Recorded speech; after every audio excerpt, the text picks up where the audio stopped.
24 ঘন্টায় 20 মিলিয়ন মানুষ সাবস্ক্রাইব করেছে রোনালদোর ইউটিউব চ্যানেল। মাত্র 5 মিনিটে সিলভার বাটন, 1.5 ঘন্টায় গোল্ডেন বাটন আর 12 ঘন্টায় ডায়মন্ড বাটন পেয়েছিলেন রোনালদো। এরপরের 12 ঘন্টায় হয় আরো 12 মিলিয়ন সাবস্ক্রাইবার।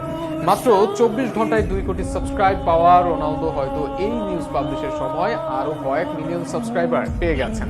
অবশ্য ইতিমধ্যে ইউটিউবের ইতিহাসের অনেকগুলো রেকর্ড নিজের নামে করে নিয়েছেন তিনি। সামাজিক যোগাযোগ মাধ্যমে জনপ্রিয়তার কিং রনর এবার ইউটিউবে বিশ্ব রেকর্ড করা নিয়ে বিস্তারিত থাকছে প্রতিবেদনে। ফেসবুকে কোন ব্যক্তির সবচেয়ে বেশি ফলোয়ার? উত্তর ক্রিস্টিয়ানো রোনালদো। ইনস্টাগ্রামের সবচেয়ে বেশি ফলোয়ার কার? সেই উত্তরটাও ক্রিস্টিয়ানো রোনালদো।